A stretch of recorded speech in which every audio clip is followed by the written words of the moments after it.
Welcome to the Gospel Road. Proverbs 5 is where we're looking today. It says, "My son, be attentive to my wisdom. Incline your ear to my understanding, that you may keep discretion, and your lips may guard your knowledge. For the lips of a forbidden woman drip honey, and her speech is smoother than oil. But in the end she is bitter as wormwood, sharp as a two-edged sword. Her feet go down to death, her steps follow the path to Sheol. She does not ponder the path of life, her ways, and she does not know it. Her ways wander, and she does not know it. And now, sons, listen to me, and do not depart from the words of my mouth. Keep your way far from her, and do not go near the door of her house, lest you give your honor to others and your years to the merciless, lest strangers take their fill of your strength, and your labors go to the house of a foreigner. And at the end of your life you groan, when your flesh and body are consumed, and you say, 'How I hate discipline, and my heart despised reproof. I did not listen to the voice of my teachers, or incline my ear to my instructors.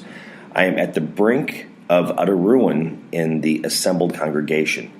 Drink water from your own cistern, flowing water from your own well. Should your springs be scattered abroad, streams of waters in the streets.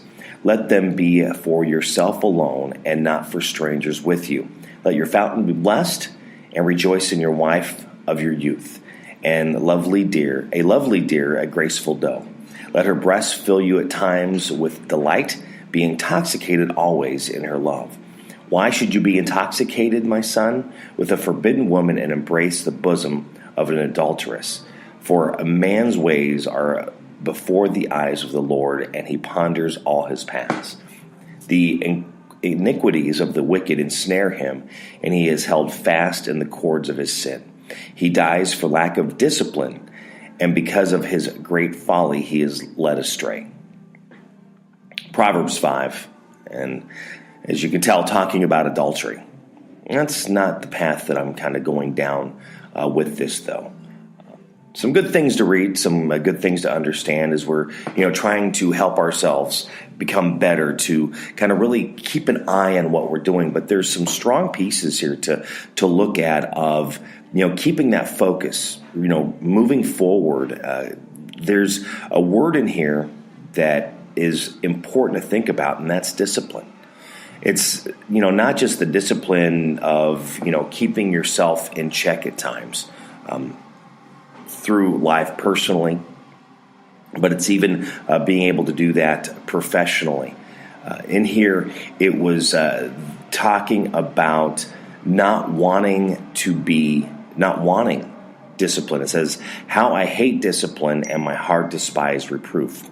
But then, the last verse, it says he dies for lack of discipline, and because of his great folly, he is led astray. It's interesting, again, like I said, the Proverbs 5 talking about adultery, getting into something forbidden, something that you need to really be cautious with because it could be your ruin. And there's many ways that could be. We're not just talking about marriages. We're talking about, getting into something that you probably should not be messing with that could hurt you in the long run. I mean, I had a friend that just ended up getting into a business deal that really backfired on him, and it shouldn't have. There's no reason why it should have. But, sometimes things happen. It's really walking into things with your eyes wide open and understanding what is going on. And it comes down to that discipline. I was having a conversation with a friend over the weekend. We're talking about that whole discipline piece. Kind of having the conversation about me and being better. They always say when, you're going to school, you're in choir, you're in band, it's always practice, practice, practice. That's the number one rule. And the same thing when you're getting into broadcasting and when you are doing public speaking, whatever it is that you're doing, getting in front of people and having those conversations, your number one rule is practice, practice, practice. And with that practice, it's also really feeding yourself, growing yourself. And it takes discipline to focus on you to be able to make yourself better at what it is that you do. In fact, the conversation we were having was even going to acting lessons and voice lessons is kind of where we were going. And we were discussing how the actors in Hollywood, even though they have been doing what they do for 1 to 30 years, they still have acting coaches. They have someone they go to. If they get a role, they go to that coach to help them develop their skill even more than what they have so they can prepare for that role in the movie. Singers are getting ready to go out on tour. Couple of years, 50 years, they have that vocal coach they go and see to really work on their voice as they're getting ready to go out on tour again to be better. It was interesting because where we live, and a lot of people that we have friends that we share friends that do a lot of acting locally. And it's funny when you have those conversations with them of how they do not need any help because they know what they're doing and no one can tell them what they're going to do that's any better. Really? Really? So even for me, where I am, I still need help. I still need to grow. I still need to become better. Now, in my area, there's not really people that I can use. I don't have those voice actors for me to be able to be better at what it is that I do here. So I have to be a little more creative on how I'm able to work on that, which then takes me a little longer because I have to do it on my own. But it takes discipline to do that. But I also have to understand that I'm not the best. I can always be better. No matter where my level is, I can always go and be better. I can do better at what it is that I do. And there's so many people that it's like, remember, you always talk about the teenagers. My dad said it about me all the time, just to know it all. You just know everything. You don't need anything because you just got it all figured out. And we all go through that. And we act that way. Some grow out of it, and some do not. They just kind of stay in that attitude the rest of their life because they've got it all figured out. And the thing is, we all have a way to grow. You can be a salesperson. You can be a development director for a nonprofit. No matter what it is, there are tools out there for you to be better at what you do. And when we have to understand, I have to understand how I can use those tools to continue to better myself, to be better at doing my job. Really opening my mind to gaining that knowledge and learning. And again, that takes discipline. You have to sit down. You have to read the articles. You have to watch the videos. You have to read the books. Again, discipline.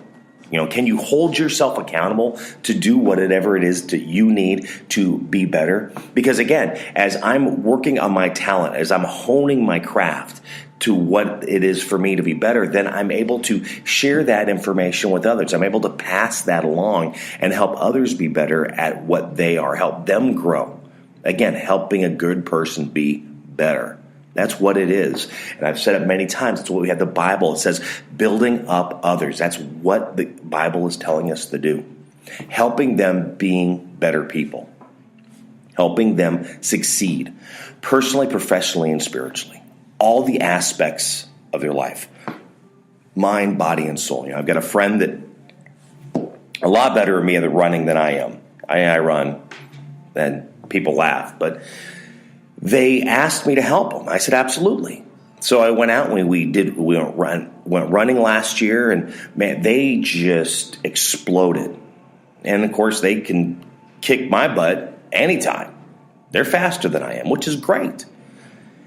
But it was something to help them, to be there, to hold them accountable, to encourage them, to build them up and go, this is something you want to do, this is something you can do. And again, it's holding to that discipline to keep going forward. You want to lose weight, you have to be disciplined to do that, to watch the food that you eat, to be active, to get off your rear. And that is what it comes down to, being disciplined so you can do better, so you don't fall into, bad habits, fall into bad ways, and then basically fail at what you're trying to do. But if you do understand what it is that you did, and so you can go in and change that and keep moving forward.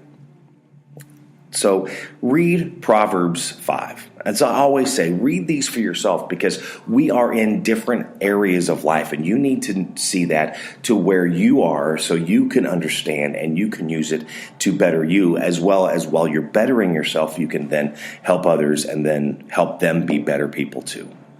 It's what it is. It's coming together in fellowship, helping one another, picking up one another, dusting each other off and say, I know you tried. Let's try it again. I know I tried. I've got to try again. It's putting people around me that are going to help me be the best that I can be. Do the best that I can do. And I'm always going to be learning, from taxes to, using my voice on air, being on the radio, whatever it is, even doing these podcasts, even though I just kind of run my mouth for a while. It's doing better. It's seeing that and being disciplined to be able to do the best it is that I can do. Proverbs 5, read that. Thank you for listening to The Gospel Road. Have a great day. God bless.